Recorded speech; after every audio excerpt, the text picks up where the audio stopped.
오늘 말씀은 사도행전 4장 1절에서 22절까지의 말씀입니다.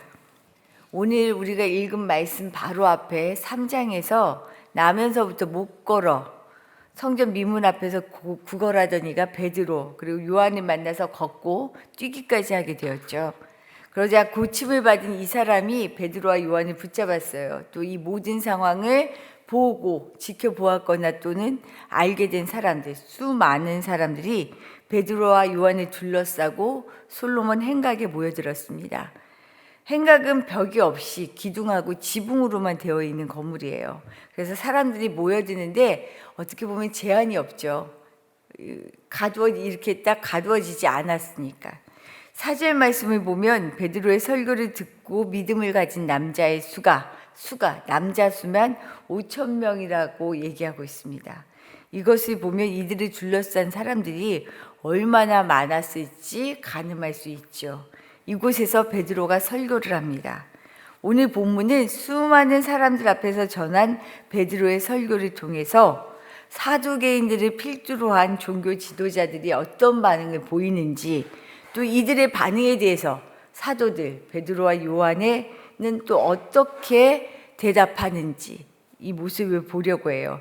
이 본문의 상황들을 통한 교훈의 말씀을 교훈을 한 두 가지로 살펴보려 합니다.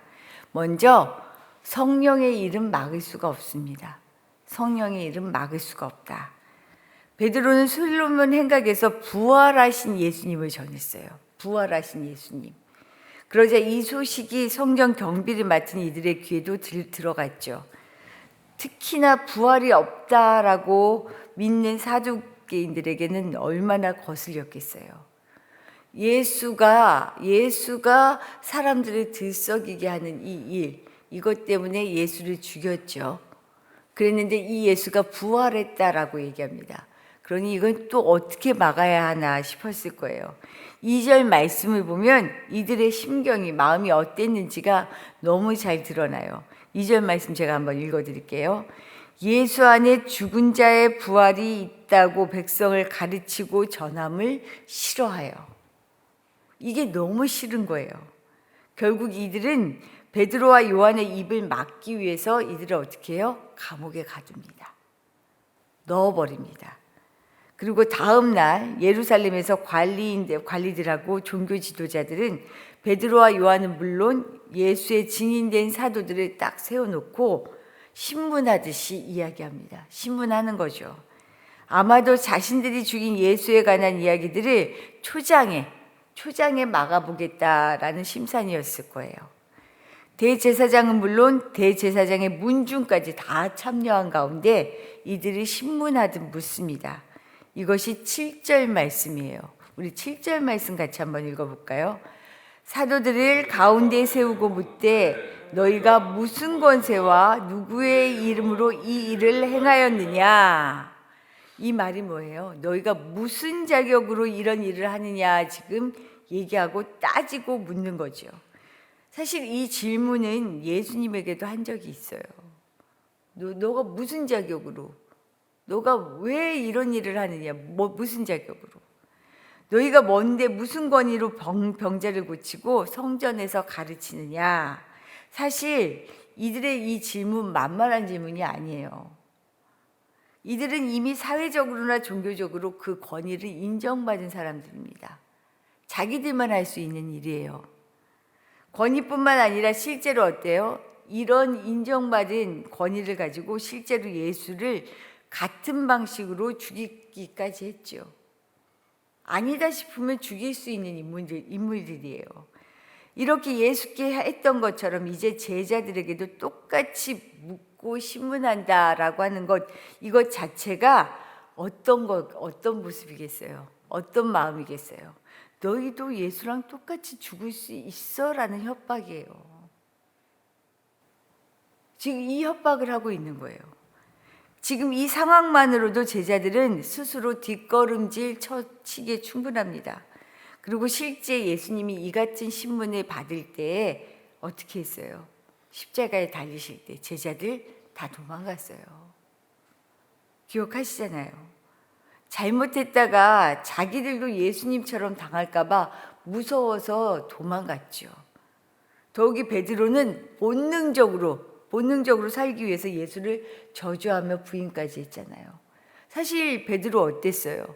부인할 거다라는 예고를 듣고 나는 아니라고, 난 죽어도 그런 일 없다고. 그리고 굉장히 진짜로 예수를 어떻게 하면 지킬 수 있을까를 생각했던 사람이에요. 그의 본심은 그랬어요. 그럼에도 불구하고 두려운 상황 앞에서 본능적으로 어떻게 해요? 예수를 저주하며 부인까지 했습니다. 그러니 종교 지도자들은 자신들의 이런 움직임이 이들의 입을 틀어 막을 수 있을 거라고 여겼을 거예요. 충분히 그랬을 거예요.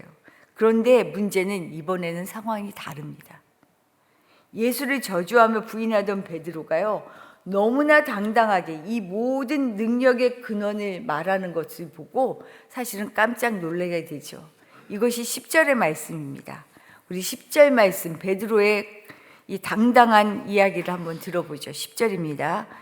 너희와 모든 이스라엘 백성들은 알라. 너희가 십자가에 못 박고 하나님이 죽은 자 가운데서 살리신 나사렛 예수 그리스도의 이름으로 이 사람이 건강하게 되어 너희 앞에 섰느니라. 지금 이 모든 근원이 너희가 십자가에 못 박고 하나님이 죽은 자 가운데서 살리신 나사렛 예수 그리스도의 이름이다 라고 얘기해요. 전에는 십자가에 못 박힌 예수를 보고 도망갔잖아요. 그런데 지금 짚는 거예요. 너희가 십자가에 못 박은 예수. 베드로가 어떻게 갑자기 이렇게 담대해질 수 있었을까요? 예수님이 십자가에 달리신 순간에도 마음은 예수님의 편이었지만 죽음의 공포, 두려움으로 그 편에 설 수 없었던, 어떻게 보면 자기 마음하고는 정반대로 했던 베드로가 이제 아무 두려움 없이 이런 고백을 할 수 있을까? 부럽기도 하고 궁금하잖아요. 8절에 보면 그 이유가 나옵니다. 이렇게 얘기해요. 베드로가 성령이 충만하여. 다른 것이 없었어요. 이 전과 이후 달라진 것은요, 성령이 충만했다라는 것 외에는 없습니다.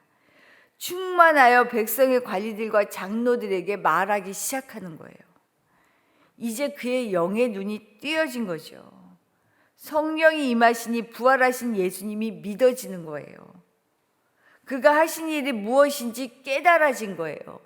아무리 들어도 알지 못했는데, 깨닫지 못했는데 성령이 충만하니 보여지고 깨달아지고 용기까지도 얻어지는 거죠. 예수님의 일이 우리를 살리는 구원의 일이다. 육신의 몸은 죽을지언정 영원히 살게 하시는 능력은 오직 예수, 그 이름 외에는 없다라는 것을 분명하게 알게 된 거예요. 그래서 12절에 이렇게 고백하잖아요. 다른 이로서는 구원을 받을 수 없나니 천하 사람 중에 구원을 받을 만한 다른 이름을 우리에게 주신 일이 없음이라. 예수 그리스도 외에는 사람을 살리고 구원할 이름이 없다라는 것을 분명히 깨닫고 지금 고백하는 거죠. 놀라운 일이잖아요. 성령이 하시는 일이에요. 성령이 하시는 일. 그래서 당당합니다. 두려움이 없어요. 그러니 성령의 일은 세상 그 누구도 막을 수가 없다는 것입니다. 이런 베드로와 제자들의 태도에 놀란 것은 오히려 이들을 협박하려고 했던 지도자들이에요. 이들이 언제부터 이랬냐고 들썩이죠. 내 가시였던 예수를 죽였으니 의기양양하여 못할 것이 없다며 여겼던 이들이 이제 오히려 두렵기 시작합니다. 이거 뭐지? 이제 어떻게 해야 되지? 그래서 자기들끼리 모여서 얘기하잖아요. 세상의 힘은 잠시 우리에게 능력 있는 것처럼 보여집니다. 하지만 진짜 능력은 어디에 있어요? 예수의 이름에 있다라는 것을 기억하시기 바랍니다. 우리는 이 예수의 이름을 고백하며 예수의 이름을 부르며 예수의 이름으로 능력을 얻어 살아가는 사람들, 그래서 그리스도인입니다. 오늘도 이 예수의 이름으로 살아가시기를 축복합니다. 그래서 오늘 두 번째 마지막으로 나눌 말씀이 예수 이름으로 살자는 것입니다. 너무나 당당하게 십자가에서 죽고 부활하신 예수의 이름으로 병을 고쳤다라고 고백하는 베드로 앞에서 당황하고, 또 옆에 실제 병이 나은 이가 서 있는 것을 보니까 이들을 신문하던 지도자들 어찌할 바를 모릅니다. 이들이 할 수 있는 일은요, 고작 뭐라고 얘기하냐면요, 앞으로 예수의 이름으로 말하지도 말고 가르치지도 말아라 라는 경고밖에 없어요. 그럼 이 경고를 들은 제자들 어떻게 했을까요? 19절의 말씀이에요. 19절의 말씀, 우리 같이 한번 읽어보죠. 19절, 베드로와 요한이 대답하여 이르되 하나님 앞에서 너희의 말을 듣는 것이 하나님의 말씀을 듣는 것보다 옳은가 판단하라. 우리가 보고 들은 것을 20절에 뭐라고 얘기해요? 말하지 아니할 수 없다. 너희는 경고하지만, 너희는 우리 입을 막으려고 하지만 우리는 보고 들은 것을 말하지 않을 수가 없다. 이것이 예수의 이름으로 살아가는 것입니다. 이처럼 권세자들의 말을 두려워하지 않고 오직 하나님의 말씀을 두려워할 수 있는 것, 예수 이름의 능력을 알기 때문이죠. 예수 이름을 막으려는 자들은 17절을 보면 이 모든 일이 민간, 사람들에게 퍼지는 것을 두려워하기 때문이에요. 이거 퍼졌다가 우리의 권위는 사라지고, 우리가 하는 일은 제대로 할 수 없고, 우리의 돈벌이도 할 수 없고, 권위도 능력도 다 떨어지면 어떡해? 사람들이 두려워하고 있어요. 이들이 두려워하는 것은 사람, 자기 자리라는 거죠.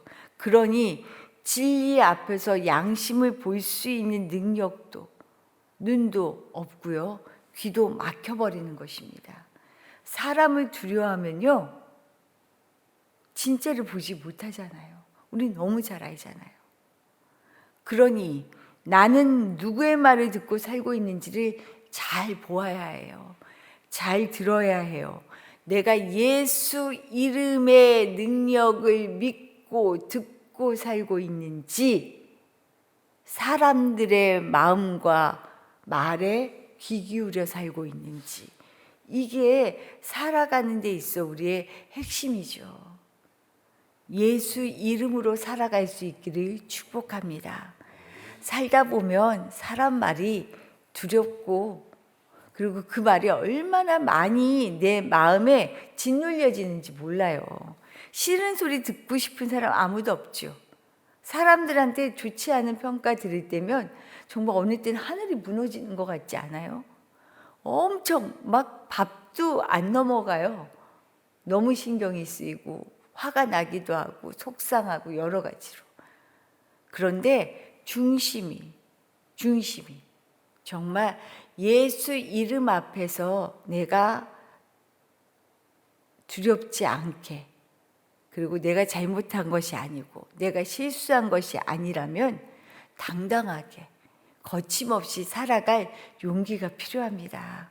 우리가 어떤 책에는 그러죠. 미움받을 용기가 필요하다. 사람들 앞에서 이렇게 예수 이름으로 좀 당당하게 살아가기를 힘쓸 수 있길 바랍니다.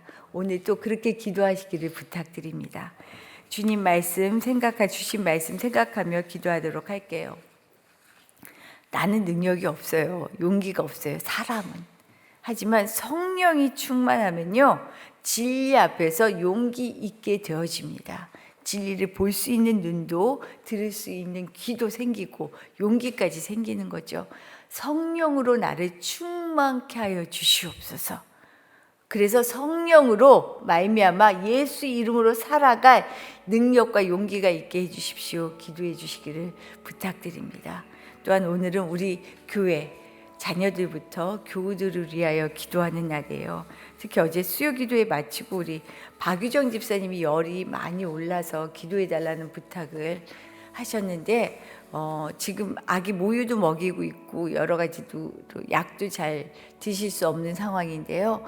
우리 집사님 열도 잘 내리고, 그리고 집사님뿐만 아니라 우리 교우들 영육간에 강건하여 정말 하나님 앞에서 항상 기쁨으로 하는 주님 맡겨주신 이 땅에서의 삶을 행복하게 살아갈 수 있게 해달라고, 그리고 우리 자녀들 이름도 하나하나 불러가며 같이 기도하시기를 부탁드립니다. 기도드리겠습니다.